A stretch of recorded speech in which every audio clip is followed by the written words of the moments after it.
एक महाराष्ट्र की भक्त थी, उनका नाम है कानोपात्रा। क्या नाम है? पंढरीनाथ जी की भक्त हुई कानोपात्रा। जिसको ठाकुर जी को प्राप्त करना होता है वो कैसे भी कर लेता, और जिसको नहीं करना होता सब व्यवस्थाएं मिलने के बाद भी नहीं करता। कानोपात्रा एक वैश्या की पुत्री थी। इनकी माताजी का नाम श्यामा, नगर वैश्या थी। जब कानों का जन्म हुआ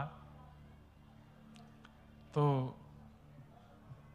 मां के मन में आया कि जो कलंक मुझ पर लगा है वो कलंक कभी मेरी पुत्री पर ना लगे, और इस कलंक के कारण मेरी पुत्री को कोई कष्ट ना दे, ऐसी विचारधारा उनके चित्त में आ गई। बहुत ध्यान से सुनिएगा। लेकिन कई बार ऐसा नहीं होता। अगर माता पिता दोषी होते हैं तो उनके बालकों को भी उसी दोष में ठहरा दिया जाता है। समाज संसार बहुत खतरनाक है बंधु। इन लोगों को चाय के साथ चर्चा करना बहुत अच्छा लगता है, और उस चर्चा का विषय कई बार आप भी बन जाते हैं। आपकी जरा सी भूल एक बार करके देख लो, आप सब लोग भी। कैसे करो? कुछ ऐसा करके देखो, भले नाटक के रूप में करो जिसपे घर वाले थोड़े से चर्चा का विषय बना लें। और इसमें सबसे बढ़िया है कि जो आप काम धंधा करते हो 10-15 दिन के लिए उसको बंद कर दो, कमाई का जरिया रोक दो। कुछ ऐसा करो, फिर देखो चाय की चर्चा पर आप बिस्कुट से ज्यादा आप खाए जाओगे। लोग गाड़ी में सफर पर चर्चा का विषय आप बन जाओगे। लोगों के रास्ते 200-200 किलोमीटर कब पार हो जाएंगे पता ही नहीं चलेगा। आपको बहुत याद करेंगे लोग, हिचकियां आएंगी आपको। तो कानोपात्रा का जन्म हुआ। मां के मन में यह भाव था कि जैसा कलंक मुझ पर है मेरी पुत्री को ना लगे, मेरी पुत्री कम से कम ठाकुर जी की भक्त बने। और एक बात आपको बता दें, पिता यदि ठान ले कि मुझे अपने पुत्र या पुत्री को यह बनाना है तो संभवतः हो सकता है कि वो ना बने, लेकिन मां यदि ठान ले तो 90% वो बालक बन ही जाएगा जैसा मां चाह रही है वैसा। मां चाह ले तो अधिकतर हमारे समाज में एक भ्रांति आ गई है कि पुत्र के लिए तो माताओं की इच्छा रहती है धनवान बने, इंजीनियर बने, डॉक्टर बने, और क्या कहते हैं खूब धन कमावे, नाम कमावे, यश कमावे। पुत्री के लिए आ जाता है सुशील बने, सौभाग्यवती बने, भक्त बने। इसलिए माताएं ही ज्यादा भक्त होती हैं। इसलिए कथाओं में भी संख्या सबसे ज्यादा माताएं बहनों की होती हैं। क्यों? उनकी माताजी ने भी यही सोचा था कि ये भक्त बने, घर में रहे, ठाकुर जी की सेवा पूजा करे, भोग प्रसाद बनावे, जब ब्याह हो जाए तो ससुराल में जाकर के भी वहां पे भी वहां के ठाकुर जी की सेवा आदि करे। माता ही सेवक होती हैं ठाकुर जी की। भाई लोगों के लिए विचार ही नहीं करते, उसके लिए तो धनवान का विचार करते हैं। उसके लिए तो समाज संसार में कमाने वाला बने, वो तो वो बन भी जाता है वैसा। तो कानोपात्रा की मां ने सोचा कि मैं तो कलंकिनी हूं, मुझ पे तो कलंक लगा है वैश्या का, मेरी पुत्री पर ना लगे। धीरे धीरे पुत्री बड़ी होने लगी। अब जहां वो रहती थी आसपास भी सब वेश्या ही रहती थी, तो उनको देख करके गाना बजाना भी वो सीख गई। कानोपात्रा गाती भी थी, उनकी तरह नाचती भी थी। तो मां जब आती तो आकर के डांटती, क्या गा रही थी? बोले मैंने सुना। तो फिर रात भर उनकी मां बैठ करके एकांत में फिर तुकाराम जी का अभंग सुनाती, तुकाराम जी का अभंग सुनाती, जनाबाई का अभंग सुनाती, नामदेव जी का अभंग सुनाती, ठाकुर जी का कीर्तन भजन सुनाती। बोले वो नहीं गाना, ये गाना है। धीरे धीरे कानोपात्रा में वैसी ही भक्ति जागृत होने लगी, वैसा ही भाव कानोपात्रा के चित्त में आने लगा।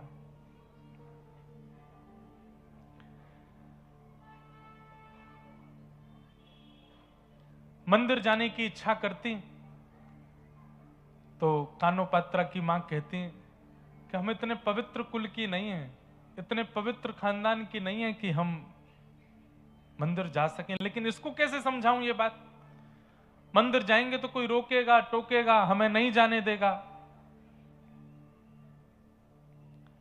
रात्रि में जब माँ कहीं जाती तो पूछती, माँ आप मुझे रात में अकेला छोड़ के चली जाती हो, मुझे भी लेके चला करो साथ में। तो माँ झूठ बोलती कि हमारे नगर में भूत प्रेत बहुत है, मैं उनको भगाने जाती हूँ। इन बातों से वो रुक जाती। लेकिन कब तक छुपाए छुपे बातें। धीरे धीरे कानो पात्र जब बड़ी हो गई तो उसका भी रूप इतना सुंदर, उनका भी आकर्षण इतना ज्यादा हो गया कि लोग बागों की कुदृष्टि उन पर आने लगी। अब नगर में चर्चे होने लगे, कानो पात्रा बहुत सुंदर है और उससे मिलना है, उसके साथ रहना है, उससे बात करनी है, ऐसी सब चर्चाएं जब मां सुनती तो उसको इतनी घबराहट होती कि मेरी बच्ची इन सब चीजों से दूर रहे। लेकिन लोगों की दृष्टि तक तो ठीक थी बात। एक दिन राजा की दृष्टि पड़ गई, और जब राजा कुछ ठान ले तो फिर प्रजा तो कुछ कर नहीं सकती। मां ने सदा समझाया कि तू केवल विठोबा की है, तू केवल विठ्ठल की है और कोई तेरा नहीं हो सकता। बहुत छोटा सा चरित्र है कानो पात्रा जी का, और एक ऐसी भक्त हैं जिन्होंने बहुत कम समय में ठाकुर जी को प्राप्त कर लिया। राजा के सैनिक लोग आ गए, कानो पात्रा को पकड़ लिया और चलो राजा ने तुमको बुलाया है, कोई अंतिम बात तुमको करनी हो परिवारी जनों से, मां से, तो कर लो, क्योंकि अब तुम वापस नहीं आओगे, अब तुम राज भवन में ही रहोगी, राजा को सुख प्रदान करना है। तो कानो पात्रा से जब पूछा गया कि तुम्हारा अंतिम इच्छा कुछ हो तो बताओ, तो उसने कहा मैंने जीवन भर विठोबा के कीर्तन सुने हैं, जीवन भर विठोबा का केवल नाम सुना है, दर्शन नहीं किया।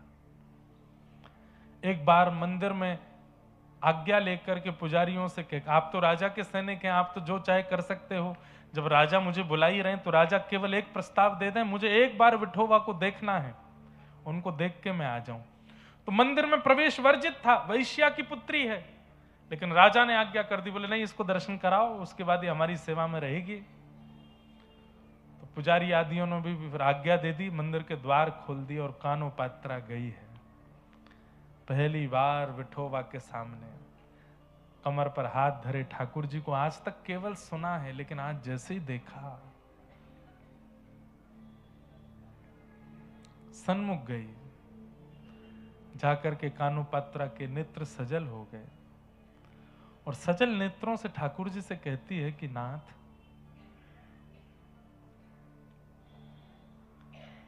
मैं आपकी हो चुकी हूं, बचपन से मैंने आपको अपना मान लिया है, आपने मुझे माना कि नहीं ये मुझे नहीं पता, पर मैं आपको अपना मान चुकी हूं। अब आपके अलावा यदि मेरा कोई स्पर्श भी करे, मेरा कोई वर्ण करे, तो इसमें मेरी कोई लाज नहीं जाएगी, आपकी लाज जाएगी। अरे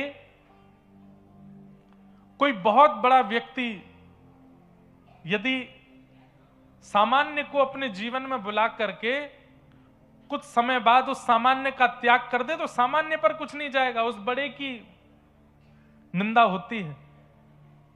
हम सामान्य जीव हैं, हम आपकी शरण में आए हैं, आपके चरण में आए हैं नाथ, मैं आपकी शरणागत हो गई हूं। और सुनिए, मैंने सब जगह फैला दिया है कि मैं आपकी हूं, मैंने नगर नगर में गांव गांव में जाकर के कह दिया है मैं आपकी हूं, और आपके बाद यदि वो राजा मुझको स्वीकार करेगा तो इसमें आपकी बड़ी निंदा होगी नाथ। अब वो राजा मुझे स्पर्श भी ना कर पाए, ऐसी योजना आप बनाओ।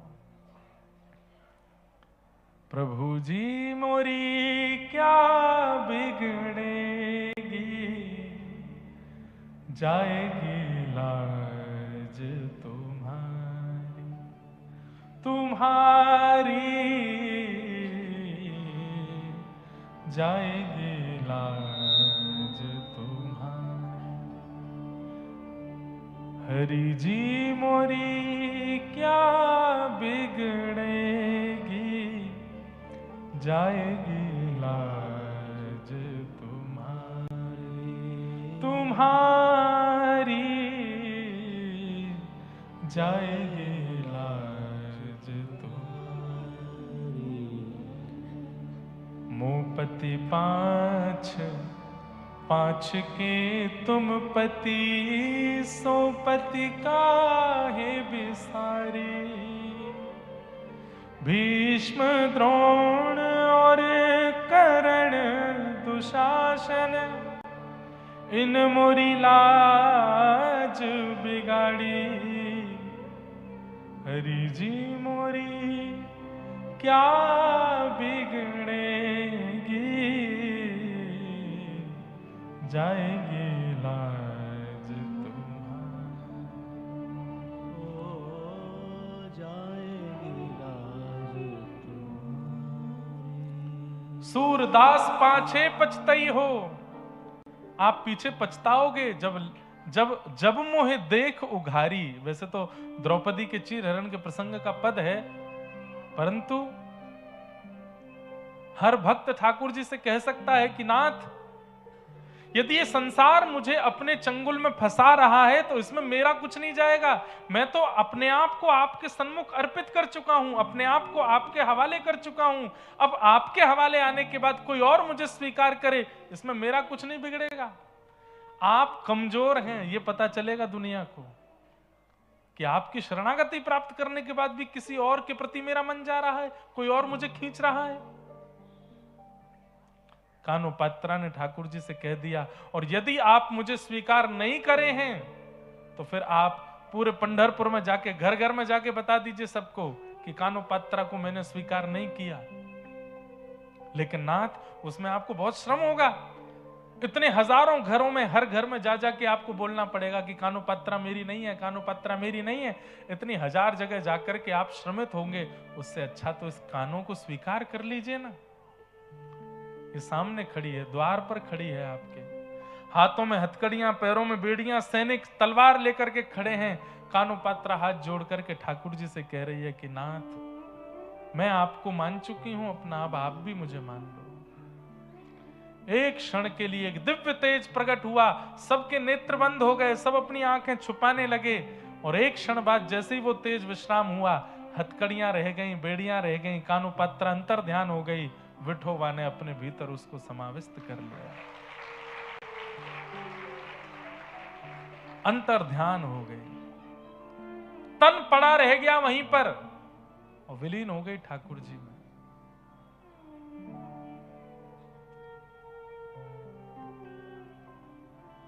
ठाकुर जी स्वीकार करें, इसी के लिए तो हम लोग भक्ति पथ पर चल रहे हैं, उसके योग्य हम बने, उसी के लिए तो हम लोग कथा भागवत सब श्रवण कर रहे हैं। करने की ठान ले कोई मन में तो कर सकता है, हमने ठाना नहीं है अभी। वो डेडिकेशन जैसा होना चाहिए वो आया नहीं है अभी। अरे जिसके अंदर डेडिकेशन हो जाता है वो घर भी इसी भाव से बनाना, घर नहीं बना रहे, निकुंज बना रहे हैं ठाकुर जी का, विवाह नहीं कर रहे हैं, एक सहचरी ला रहे हैं ठाकुर जी की सेवा के लिए। ये संतान उत्पत्ति नहीं हो रही है तो ठाकुर जी की सेवा अधिकारी आ रहे हैं घर में, खाना नहीं बन रहा है, भोग बन रहा है ठाकुर जी के लिए। सजावट घर की नहीं हो रही है, ठाकुर जी के निकुंज की हो रही है। हम कौन हैं? घर के मालिक नहीं है, घर के मालिक ठाकुर जी, हम तो उनके दास हैं, सेवक। हर परिस्थिति, गाड़ी नहीं खरीद रहे हैं, रथ लेकर के आ रहे हैं ठाकुर जी के लिए, कभी कहीं जाना पड़े ठाकुर जी बैठ के जा सके। हर व्यवस्था ठाकुर जी के संबंध की हो जाए हमारे जीवन में, तभी हमारा जीवन सार्थक है। बाकी दो जगह पैर रखे रहो, भक्ति भी कर लो, संसार को भी स्वीकार कर लो, उससे कुछ नहीं मिलने वाला।